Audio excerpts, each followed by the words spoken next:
Hola a todos y a todas, soy Raquel, animadora sociocultural de la Casa Municipal de las Personas Mayores de Getafe.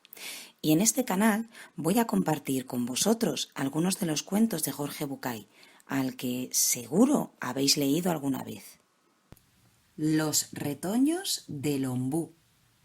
Era un pueblo muy pequeño, tan pequeño que no figuraba en los grandes mapas nacionales, tan pequeño que solo tenía una plaza diminuta y en su única plaza un único árbol. Pero la gente amaba ese pueblo, amaba su plaza y amaba su árbol, un enorme ombú que estaba justo en el centro de la plaza y también en el centro de la cotidianidad de los habitantes del pueblo. Todas las tardes a eso de las 7, después del trabajo, los hombres y las mujeres del pueblo se encontraban en la plaza, recién lavados, peinados y vestidos, para dar una vuelta alrededor del ombú.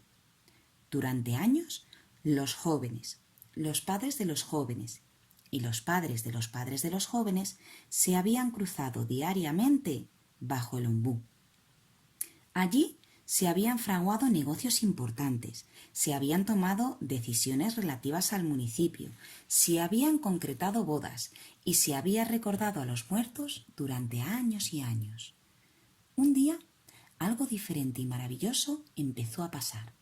En una raíz lateral, saliendo de la nada, brotó una ramita verde con dos únicas hojitas apuntando al sol.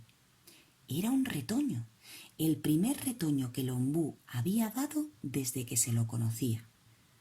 Después de la conmoción, se creó una comisión que organizó una fiesta para brindar por el acontecimiento. Para sorpresa de los organizadores, no todos en el pueblo concurrieron al brindis.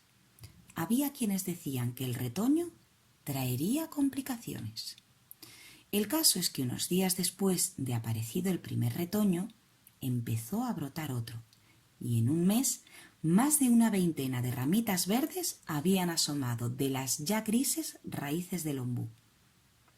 La alegría de unos y la indiferencia de otros iban a durar poco. El aviso lo dio el guardia de la plaza. Algo le pasaba al viejo ombú. Sus hojas estaban más amarillentas que nunca. Eran débiles y se caían con facilidad. La corteza del tronco, otrora carnosa y tierna, se había vuelto reseca y quebradiza. El guardián dio su diagnóstico. El ombú está enfermo y quizá moriría. Esa tarde, durante el paseo vespertino, se planteó la discusión. Algunos empezaron a decir que todo era culpa de los retoños. Sus argumentos eran concretos. Todo iba bien antes de que aparecieran. Los defensores de los retoños decían que una cosa nada tenía que ver con la otra y que los retoños aseguraban el futuro si algo le pasaba al ombú. Planteadas las posiciones, se formaron dos grupos claramente opuestos. Uno que ponía el acento en el viejo ombú y otro que lo ponía en los nuevos retoños. Sin saber cómo, la discusión se volvió cada vez más acalorada y los dos grupos cada vez se distanciaron más. Llegada la noche, acordaron llevar el tema a la reunión vecinal del día siguiente para calmar los ánimos. Pero los ánimos no se calmaron. Al día siguiente, los defensores del ombú, como empezaron a llamarse, dijeron que la solución del problema era volver atrás. Los retoños estaban quitándole fuerzas al viejo ombú y actuando como parásitos del árbol. Tenían, por lo tanto, que destruir los retoños. Los defensores de la vida, como se había bautizado el segundo grupo, escucharon azorados, porque también ellos se habían reunido ya para encontrar una solución. Había que talar el viejo ombú, que en realidad ya había cumplido su ciclo. Lo único que hacía era quitar sol y agua a los recién nacidos. Además, era inútil defender al ombú porque, de todas formas, el viejo árbol estaba prácticamente muerto. La discusión terminó en una pelea, y la pelea en una gresca, donde no faltaron gritos, insultos y patadas. La policía disolvió el escándalo, mandando a todos a sus respectivas casas. Los defensores del ombú se reunieron esa noche y decidieron que la situación era desesperada, ya que sus estúpidos adversarios no iban a atender a razones y, por lo tanto, debían actuar. Armados con tijeras de podar, palas y picos, decidieron atacar. Una vez destruidos los retoños, la situación a negociar sería diferente. Llegaron a la plaza muy contentos. Al acercarse al árbol, vieron que un grupo de personas apilaba maderas alrededor del ombú. Eran los defensores de la vida, que planeaban prenderle fuego. Ambos grupos de defensores se enzarzaron en otra discusión, pero esta vez sus manos estaban armadas de odio, resentimiento y ganas de destruir. Varios retoños fueron pisoteados y dañados durante la pelea. El viejo ombú también sufrió severos daños en su tronco y en sus ramas. Más de 20 defensores de ambos bandos terminaron la noche internados en el hospital, con heridas de más o menos gravedad. A la mañana siguiente, la plaza apareció con un panorama distinto. Los defensores del ombú habían levantado un cerco alrededor del árbol y lo custodiaban permanentemente 4 personas armadas. Los defensores de la vida, por su parte, habían cavado un foso y habían instalado alambre de púas alrededor de los retoños que quedaban, a fin de repeler cualquier ataque. Entre el resto del pueblo, la situación también se había vuelto insostenible. Cada grupo, en su afán por conseguir más apoyo, había politizado la situación y obligaba al resto de los habitantes a tomar posición. Quien defendía al ombú era, por tanto, enemigo de los defensores de la vida, y quien defendía a los retoños debía, por tanto, odiar a muerte a los defensores del ombú. Finalmente se decidió llevar la decisión ante el juez de paz, a la sazón el sacerdote de la pequeña iglesia del pueblo, que debería dar su veredicto el domingo siguiente. Dividido el público por una cuerda, los dos bandos se agredían verbalmente. El griterío era terrible y nadie conseguía hacerse escuchar. De pronto se abrió la puerta y por el pasillo, seguido de la mirada de ambos bandos, el viejo avanzaba apoyado en su bastón. El viejo, que debía tener más de 100 años, había fundado aquel pueblo en su juventud. Había planificado sus calles, había sorteado los terrenos y, por supuesto, había plantado el árbol. El viejo era respetado por todos y su palabra conservaba la lucidez que le había acompañado toda su vida. El anciano rechazó los brazos que se ofrecían para ayudarlo y con dificultad subió al estrado y les habló. «¡Imbéciles!», dijo.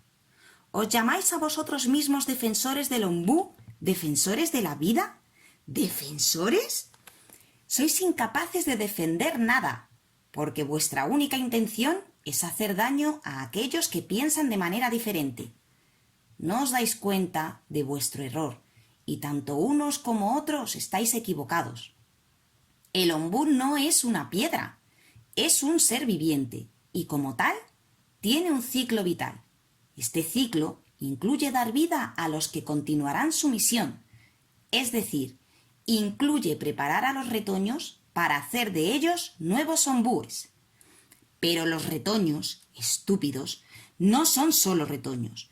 Por ello, no podrían vivir si el ombú se muere, y la vida del ombú no tendría sentido si no fuera capaz de convertirse en una nueva vida. Preparaos, defensores de la vida, entrenaos y armaos. Pronto llegará la hora de prender fuego a la casa de vuestros padres con ellos dentro. Pronto envejecerán y empezarán a estorbar en el camino. Preparaos, defensores del ombú.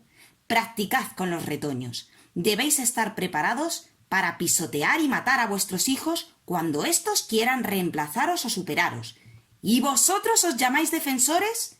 Vosotros lo único que queréis es destruir, y no os dais cuenta de que destruyendo y destruyendo, destruiréis también, inexorablemente, todo aquello que queréis defender. Reflexionad, no os queda mucho tiempo. Y dicho esto, bajó lentamente del estrado y caminó hacia la puerta entre el silencio de todos, y se fue.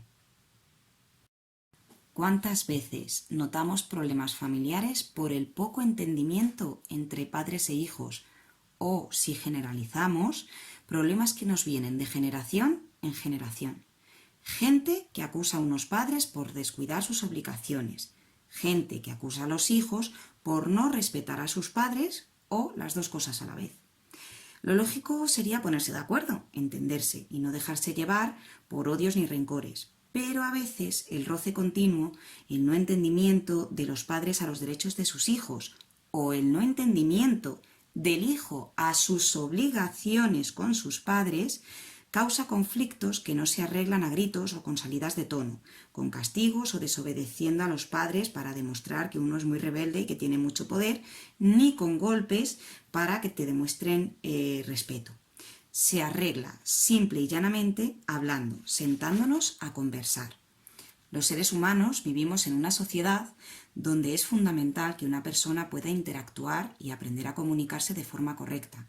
Y para que esto suceda, lo más importante está en la comunicación que tenemos con nuestras familias, desde que somos pequeños, la comunicación padres e hijos. Espero que si tienes algo que contarle a tus padres, lo hagas, y también si eres padre y quieres contarle algo a tus hijos, algo que te haya dolido, que también puedas hacerlo, siempre intentando no dañar a la otra persona. Espero que os haya gustado. Nos vemos en el próximo cuento.